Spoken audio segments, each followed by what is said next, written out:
tempat kediaman-Mu. Biar kemuliaan-Mu melingkupi hidupku, dan jiwaku kan dipuaskan. Hanya dekat-Mu, itu yang ku perlu. Kau sumber kehidupanku.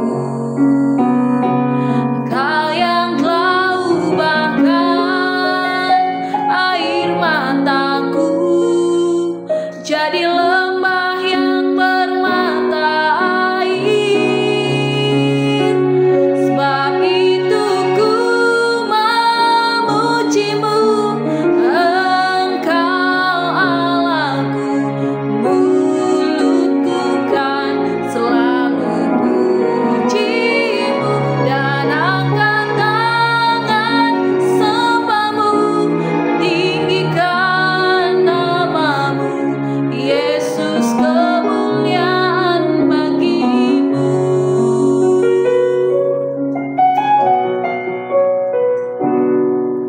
Hanya dekat-Mu, itu yang ku perlu. Kau sumber kehidupanku.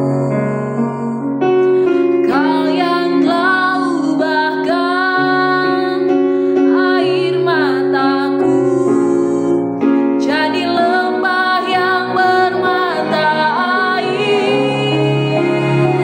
Sebab itu ku memuji-Mu, Engkau Allahku.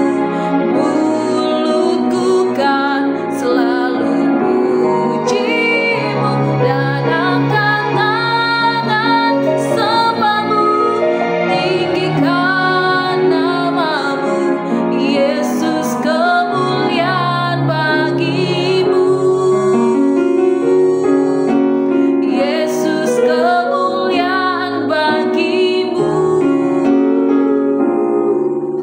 Yesus, kemuliaan bagi-Mu. Segala kemuliaan hanya bagi-Mu ya Tuhan. Terpujilah Engkau kekal sampai selama-lamanya. Terima kasih. Kami sungguh bersyukur untuk anugerah Tuhan yang besar atas setiap kami. Terima kasih untuk kesempatan hari ini ya Tuhan. Terima kasih untuk anugerah yang selalu baru yang Engkau limpahkan bagi setiap kami.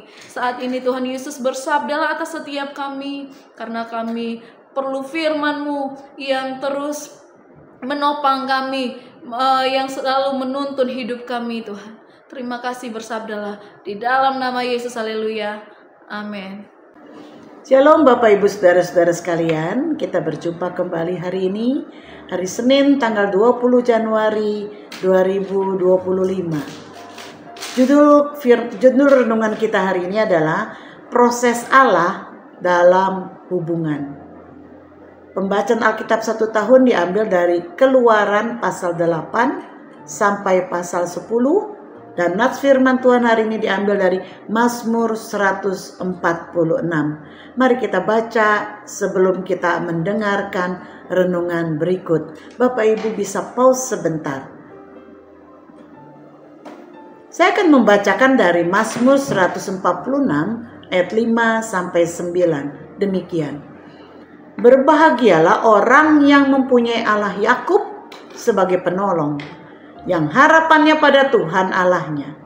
Dia yang menjadikan langit dan bumi, laut dan segala isinya, yang tetap setia untuk selama-lamanya, yang menegakkan keadilan untuk orang-orang yang diperas, yang memberi roti kepada orang-orang yang lapar. Tuhan membebaskan orang-orang yang terkurung. Tuhan membuka mata orang-orang buta. Tuhan menjaga orang-orang asing, anak yatim, dan janda ditegakkannya kembali. Tetapi jalan orang fasik dibengkokkannya. Bapak Ibu Saudara, Allah menginginkan hubungan yang intim antara umatnya dengan Dia. Namun di dalam mewujudkannya Allah tidak seperti manusia. yang suka akan jalan pintas.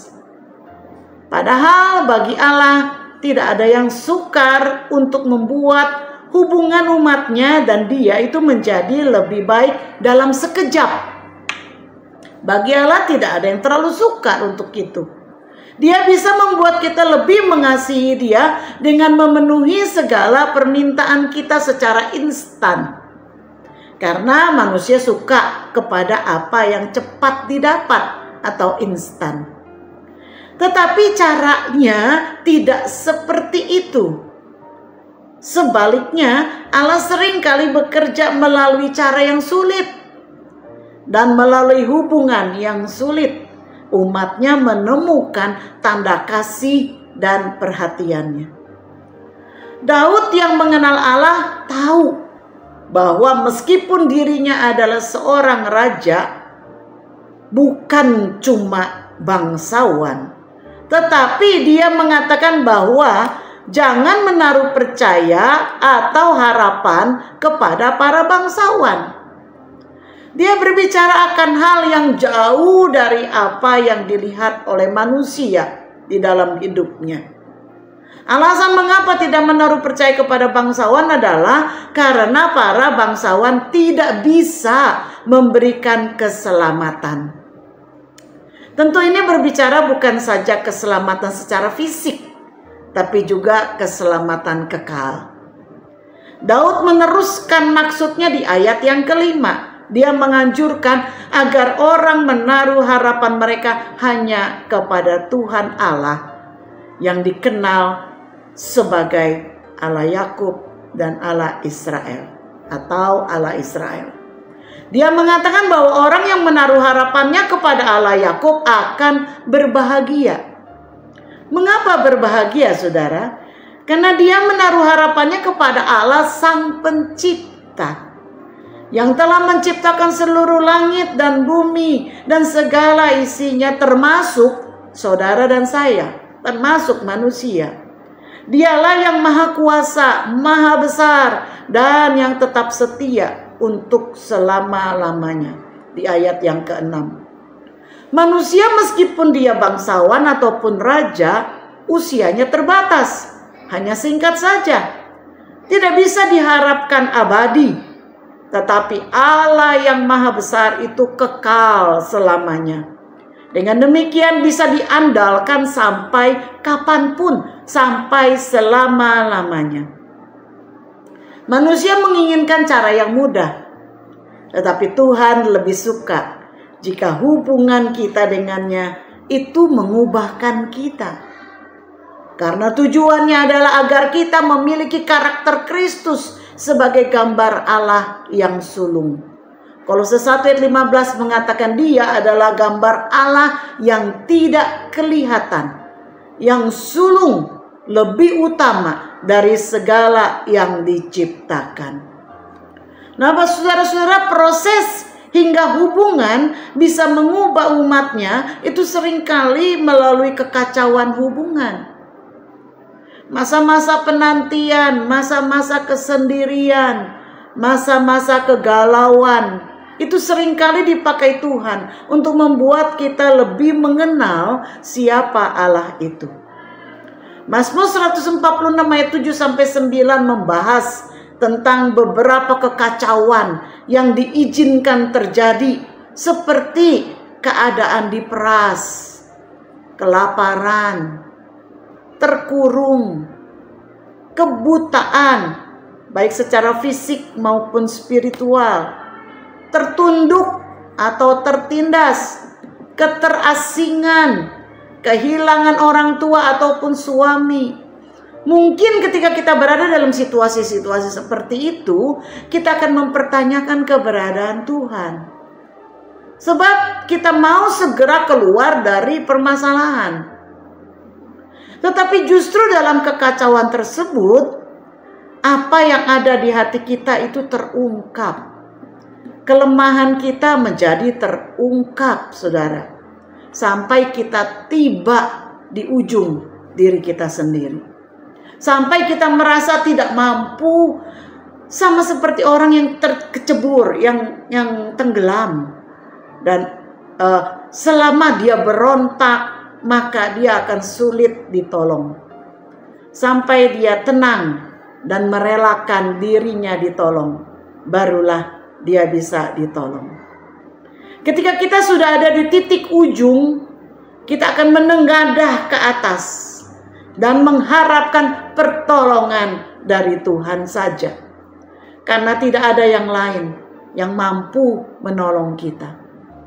Ketika ini terjadi, barulah kita merasakan pertolongan Tuhan dan hubungan yang indah dengan Tuhan. Apa perenungan kita hari ini?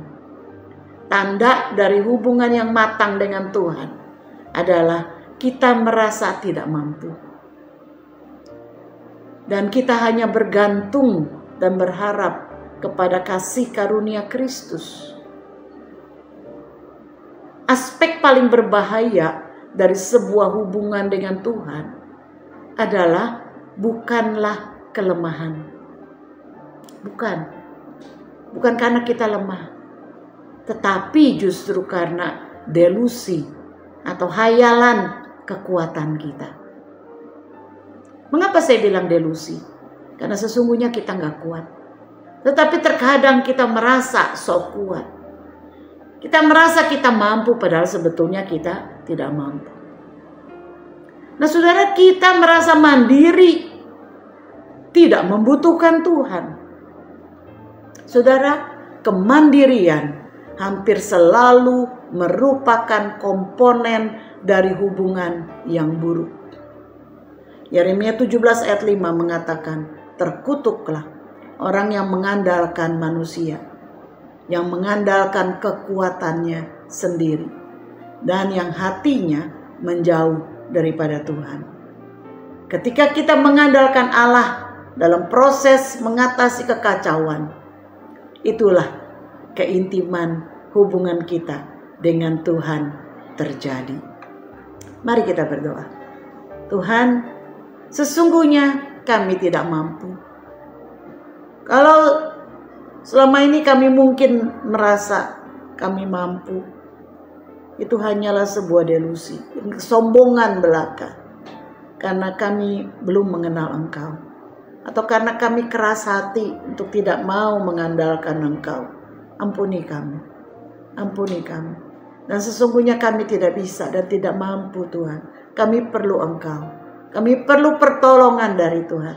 Kami perlu penghiburan dari Tuhan. Kami perlu kekuatan dari Tuhan. Dan biarlah Tuhan, kami boleh merasakan keintiman dengan Engkau.